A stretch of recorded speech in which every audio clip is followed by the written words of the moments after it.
Okay, so we're going to just repeat this part of it. We'll start by asking you guys to introduce yourselves, the area that you represent.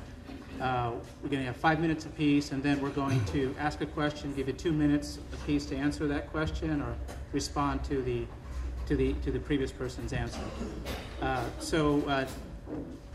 Mr. David Couch, we're going to begin with you, and the floor is yours, sir.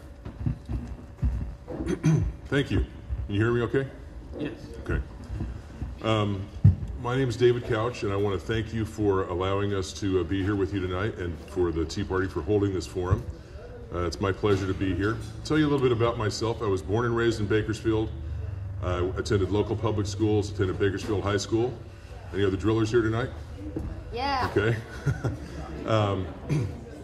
I then went to San Jose State on a tennis scholarship, and after I completed, got my degree there, I came back to Bakersfield and got a job, my first job with Occidental Exploration and Production Company. Mr. Pinson and I have that in common. He worked many years longer there than I did, but I worked for about 2 years in their accounting department as an accountant. Then I went to work for a smaller oil company called Challenger Minerals. I don't think he even has any production here anymore in Kern County. And then I went to work in a different, another side of the oil business where I was we sold oil country tubular goods. You guys would call that pipe. But we used to have oil country tubular goods conventions on occasion. After that, I went into a business that I had always really wanted to be in and always been interested in, even from a very young age. I was interested in money, how money worked, how money could make more money. So I went to work for a company called Dean Witter. It's not around anymore. It's now called Morgan Stanley. I went from Dean Witter. I worked there about 7 years. I went to Smith Barney, and I was there about 12 years. And I came back to Morgan Stanley, which had purchased Dean Witter, and I've been there about 4.5 years now. So long story of saying, in the financial services business, I've worked for about 3 or 4 different companies. They're now all the same company, with all the mergers that have gone on. In 1998, I was elected to the Bakersfield City Council. And I've had the fortune of serving. This is my 4th term there. I'm in my 14th year. I've been the vice mayor previously, and I'm currently the vice mayor of the city of Bakersfield. That has some additional responsibilities over and above just the normal council member responsibilities. And I've served on the water committee. That's a subject I think is extremely important. I've served on several of the council committees, personnel, which deals with benefits and things of that nature, and I've served on the Legislative and Litigation Committee. I've served on the there's a lot of information over here on the side, by the way, and some of it you may have in front of you. Served on the Southern California Water Committee. That's enough about me. Let me tell you a little bit about why I might be running, why I am running. I would like to have a hand in the policy that local government can implement, because local government can have a hand in determining what type of a community and what type of a place we actually become. I would love for this to be a place that my 17-year-old son, once he goes away to school and once he gets his degree and once he gets out in the world a little bit, I want this to be a place like it was for me, where when I saw a little bit of the rest of the world, I realized how nice a place this was, how good we really had it here in Bakersfield and Kern County, and I wanted to come back here. That's the kind of place that I want this to be for him, and I think you can have a hand in that with good public policy, because that can impact safe streets, good schools, all kinds of good public policy can have a positive impact. I look forward to your questions. I'll give you a couple of highlights that I think you all, especially this audience, could appreciate. Some of you may remember this. Recently, and I say recently and rather loosely there, it's probably a few years ago now, I sort of spearheaded an effort to get Bakersfield to adopt English as the official language of the city of Bakersfield. I also led an effort to declare that Bakersfield was not a sanctuary city. By the way, both of those failed at the city council level. That was a disappointment to me. I did not lead this effort, but I voted on this. There was something called military differential pay that we voted on a few years ago. And that was where we had some police reserve officers that were going to Iraq, police officers in the Army Reserves, and they were sent to Iraq. And the deal we made them was we would pay them their regular pay, and they would pay the city their military pay, which I was almost of the opinion that we should allow them to keep their military pay. They were risking their lives. I voted in favor of that military differential pay. Some people on our council did not. Recently, I think it might have even been yesterday, I floated an idea, and I'll just say it this way. If you really want to make government work more like a business, it has to be structured more like a business. Time up? Yes, but finish your train of thought. I'll finish this thought. If you structure county government more like a business, one possibility of doing that is with a stronger county administrative officer.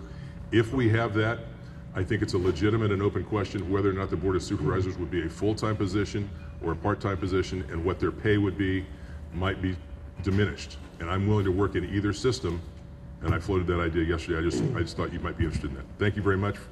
And by the way, I have to leave at about 6:45, so that's why I said hello to as many people as I could in the beginning. Thank you. Okay, thank you very much. We're really happy you're here. Thank you very much. Mr. Pinson, there you go. Good evening, everyone. My name is Harvey Pinson, and I'm a candidate in the 4th District for County Supervisor. And I want to, first things first, like to introduce my wife, Cindy. Cindy, would you stand, please? Cindy and I have been married for 38 years. We have 2 children. 2 children who were born and raised in Bakersfield, and Cindy is the current president of Bakersfield Republican Women. I have a lifelong interest in public policy and politics, and I deferred that for a long time while I raised my family.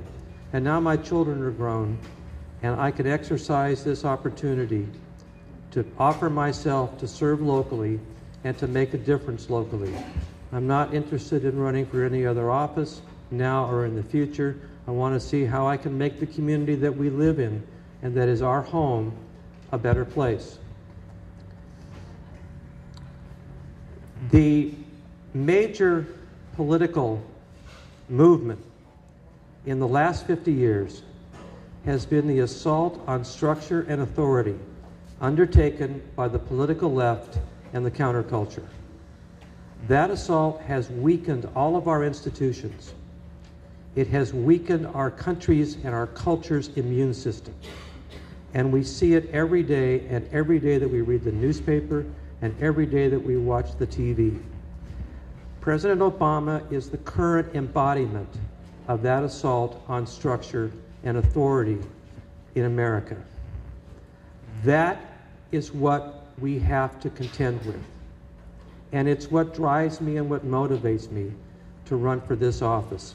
I'm not cut out, very few people are to run for president or Congress or the state legislature. This is where I think I can serve. The fundamental issue for me in this campaign, to address what I call that assault. In the state government in Sacramento, the state government is controlled by an alliance of public employee unions, trial lawyers, and radical environmentalists. And we're not going to be able to change that until California changes. But we can do the things locally that we can do. And I said at the outset of my campaign, as a first principle, that I would not accept campaign contributions or endorsements or ground troops from public employee unions. Because I think that's the reason why we're in this situation now, where Kern County has a $1.5 billion unfunded pension liability that's up 450% from what it was 10 years ago. I think that when there's a collective bargaining negotiation, there needs to be a clear line. The Board of Supervisors or city councils or school boards are on one side of the table, and the public employee unions are on the other side of the table. I've said clearly I would not accept that public employee union support because I want the people to know that I'm only going to be on their side of the table. I'm not going to try to be on both sides of the table.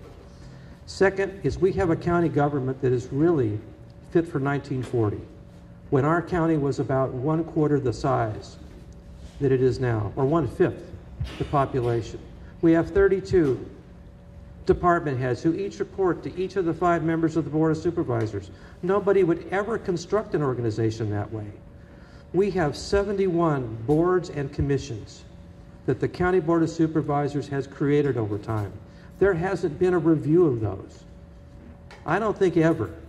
as to whether they're actually needed, which ones are needed. They all require staff support. They all have meetings.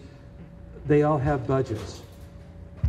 We need to look at those things. As far as a part-time Board of Supervisors, I think that can be looked at in the sense of how we're going to reorganize the whole county government.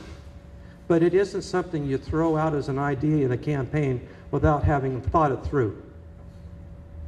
It's something you need to be thoughtful about and detailed about.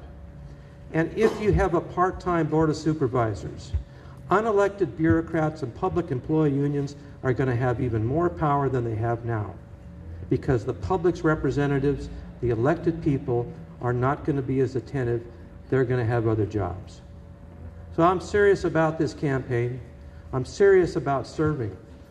And I'm serious about restoring American principles that are rights come from God. That's what the Declaration of Independence says. They are inalienable. And our Constitution provides for limited government, individual rights, and a free market economy. We need to restore those principles. We can start it in Bakersfield, and eventually it will come to Sacramento and the rest of California. And I hope it comes in November and in June. Elections across this country, the future of our country is in the balance. I look forward to all of your questions, and I'll be here as long as you want to be here.